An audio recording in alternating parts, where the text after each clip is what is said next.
The first thing they tell you about Kepler 442 CE is that it's 93% ocean. The second thing they tell you is that no one cares what lives in it, only what it can be turned into. I was 3 months into the assignment before I was allowed to say that out loud. The descent module cut through the atmosphere like a dropped coin, heat blooming across the viewport until the sky turned the color of rusted copper. When the clouds finally thinned, the planet revealed itself in a single, overwhelming sweep of dark water broken only by chains of pale turquoise reefs. No continents, no ice caps, just ocean, layered and endless, wrapping the planet like a living skin. "Splashdown in 90 seconds, the pilot said, calm as if we were landing in Kansas. I pressed my gloved hand to the glass and watched the surface rise to meet us. I had spent my entire career studying Earth's oceans, thermal vents, abyssal plains, ecosystems so deep sunlight had never touched them. I thought I understood pressure, isolation, darkness. Kepler taught me how small those words really were. The module hit the water hard, sending up a curtain of spray that glittered briefly before being swallowed by the sea. The platform stabilized, anchors deploying automatically, and the hatch hissed open to air that smelled faintly metallic, laced with salt and something sharper beneath it. "Welcome to Waterworld," someone joked over comms. The base sat partially submerged, a ring of reinforced habitats tethered together and anchored to a reef that glowed faintly blue beneath the surface. The coral wasn't just alive, it was active, pulsing slowly, responding to the shadows of passing shapes below. They gave me 48 hours before my first dive.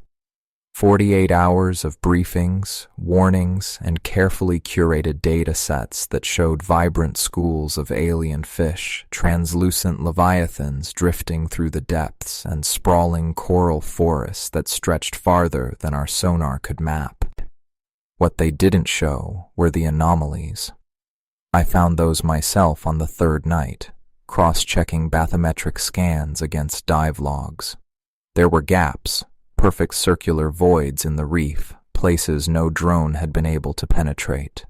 Every time a remote sub approached, the signal degraded, static, distortion, then nothing.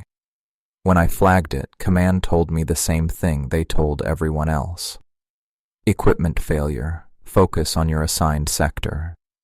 My assigned sector was shallow, only 600 meters down, safe, beautiful, predictable. The first dive went exactly as planned. The second is where everything started to go wrong. I descended alone, tether humming softly as I passed through layers of water that shifted from sunlit blue to deep green, then to black threaded with bioluminescence. The coral below wasn't passive anymore. As I approached, it brightened, colors rippling outward like a signal flare. Something moved within it. At first, I thought it was a trick of the light, just shadows cast by swaying structures. But then the coral parted. Not broken, not damaged. Opened. A vast hollow yawned beneath me, its edges lined with growths shaped like teeth, glowing faintly amber. My instruments spiked wildly, depth readings fluctuating as if the space beneath me was deeper than it should have been. Then my suit lights caught something in the center of the den. A figure, upright, watching me, and hanging from its forehead, swaying gently in the current, was a thin, glowing filament, soft blue, pulsing slowly, deliberately. An angler's light. And it was getting brighter. The light pulsed once, slow and deliberate, and my suit alarms screamed in response. Radiation spike. Unknown bioelectrical field, pressure fluctuation that made no sense given my depth. I hovered there, frozen, tether taut behind me, every instinct in my body begging me to pull back. I didn't. That was the first mistake. The figure drifted forward just enough for my lights to catch it fully, and my stomach lurched.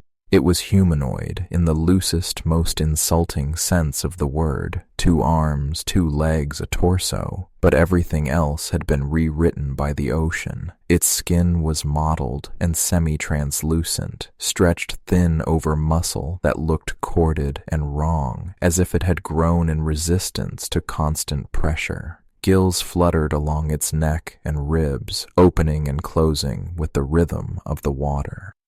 Its head was too large, skull elongated backward, jaw unhinged slightly to reveal rows of needle teeth set at uneven angles, and its eyes. God. Its eyes reflected my suit lights like polished glass, wide and unblinking, pupils dilated into endless black pools. The angler filament protruded from just above its brow, bioluminescence intensifying as it studied me. "Control," I whispered into my comm, breath fogging the inside of my helmet. "I've got contact. Unknown life form, humanoid." Static crackled in response, then a voice, distorted and thin. "Repeat, Kepler-1. Your signal is degrading. Ascend immediately." The coral den shifted. Not collapsed, rearranged. Living walls flexed inward, tendrils curling and knitting together, narrowing the opening behind me. My tether vibrated violently as something brushed against it from below. The figure raised one hand. Webbed fingers unfurled slowly, deliberately, palm open, not in threat, but in invitation. The angler light dimmed, then brightened again in a different rhythm, slower now, hypnotic. I felt it then. Not in my ears or eyes, but behind my thoughts, a pressure, like someone pressing a thumb gently but firmly into the center of my mind. Images flickered, endless dark trenches, coral cities grown from bone and stone, bodies drifting down from above, wrapped in suits like mine. "You came down," a voice said. It didn't travel through sound. It bloomed, fully formed inside my skull. "You always do." My breathing went ragged. "You're sentient," I said, unsure if I was speaking aloud or thinking it. The creature tilted its head, studying me with something that felt uncomfortably like curiosity. "We were," it replied. "Then we adapted." The coral beneath it parted further, revealing depth upon depth below, structures woven from reef and wreckage, domes grown rather than built. I saw shapes moving within them, more lights, more figures. My suit screamed again, tether integrity compromised. The angler man drifted closer, close enough now that I could see scars across its torso, old tool marks, metal fused into flesh. Human metal. "You study life," it said, "but you only study what survives you." Its hand brushed my chest plate, and the coral den sealed shut above us, plunging the world into bioluminescent twilight as my tether snapped free and drifted uselessly upward, back toward a surface I suddenly understood I might never see again. The snap echoed through my bones, even though there was no sound. One moment, the tether was a lifeline, humming faintly with tension, and the next it recoiled upward like a severed nerve, vanishing into the dark above. My suit compensated automatically, thrusters firing to keep me from drifting, but the damage was done. I was no longer connected to anything that could pull me home. "Control," I said, louder now, forcing my breathing to slow. "Tether failure. I repeat, tether failure. I am nothing but static." The angler man withdrew its hand and drifted backward, giving me space I hadn't earned. Around us, the coral walls continued to glow softly, alive with slow pulses of color that reminded me uncomfortably of breathing. The den wasn't a cave, it was a chamber, engineered through growth rather than construction, every surface curved with intention. "You are afraid," the voice said. "Yes," I answered honestly. "You would be too." A pause, then something like amusement brushed the edges of my thoughts. We were. Once. It gestured, no, signaled, and the coral beneath us thinned, becoming translucent. Shapes emerged below, swimming upward from deeper darkness. I counted 5 at first, then more, dozens, all humanoid, all altered in slightly different ways. Elongated limbs, reinforced spines, additional fins, angler lights of varying colors and patterns. None of them wore suits. "These are your lost," it said. "Your explorers, your harvest." My stomach twisted. I recognized fragments, an insignia half-fused into coral growth, a cracked helmet repurposed as part of a dwelling, a familiar yellow suit light glowing faintly from inside a ribcage grown outward instead of inward. "You turned them into this," I said. "We saved them," the angler man corrected. "You send bodies into pressure they cannot survive. We change them so they can." One of the others drifted closer. Its face was more human than the rest. Eyes still round, mouth still shaped for speech, but its skin was thick and ridged, reinforced like armor. When it looked at me, recognition sparked. "Don't," it tried to say aloud. The sound came out as a bubble-choked rasp. The angler man's light flared brighter. "They resist at first," it said. "You will too." My suit chimed softly in my ear. "Oxygen, 72%. Return impossible." "You study oceans," it continued. "Stay. Learn what lives beneath consequence." The coral walls shifted again, opening downward this time, revealing a vertical drop so vast my depth gauge stopped updating altogether. I hovered there, suspended between crushing depth and impossible choice, staring into a world that had adapted not just to Kepler's oceans, but to us. The angler man moved. Its hand pressed flat against my chest, and this time I didn't pull away. The coral surged forward, flowing over my suit in waves, dissolving metal like sugar in warm water. Cold flooded me, then warmth, then sensation exploded in every direction at once.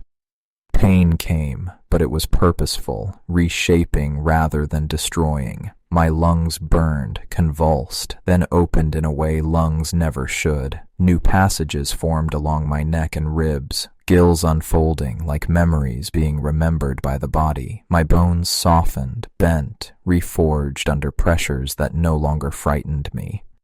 I screamed and kept breathing. The helmet cracked, then peeled away, drifting off like shed skin. Water rushed in, heavy and immense, and for a terrifying fraction of a second, I expected death. Instead, I inhaled. The ocean filled me, and I lived.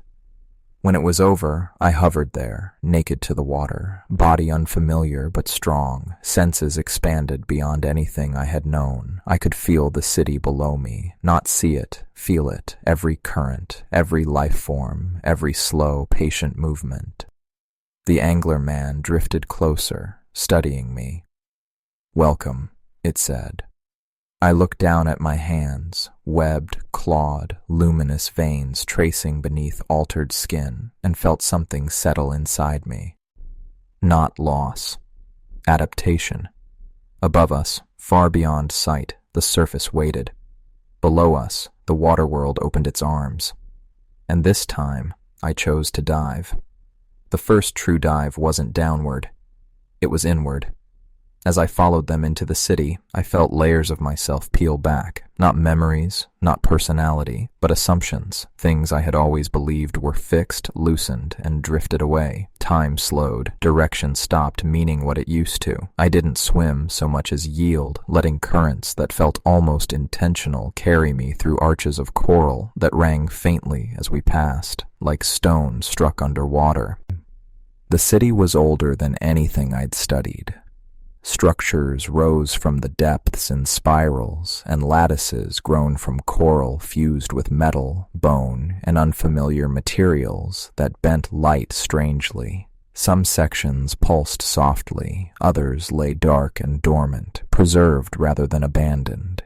Everywhere the water glowed with a low bioluminescent haze, bright enough to see but never harsh.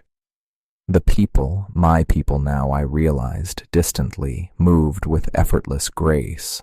Their bodies varied wildly, adapted along different evolutionary paths depending on when they had arrived, what they had been, what the ocean had demanded of them. Some still carried echoes of humanity in their faces, others had gone far beyond it. No one stared at me. That unsettled me more than hostility would have. "You adjust quickly," the angler man observed, swimming beside me.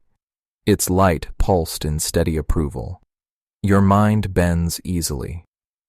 "I've spent my life studying systems that don't care if I understand them," I replied. The words traveled cleanly now, shaped by water and thought rather than air. Guess I was training without realizing it. It gestured toward a wide basin ahead. Within it floated translucent forms, larval creatures drifting in slow orbits, tethered by strands of coral that fed them nutrients. Some were unmistakably alien, others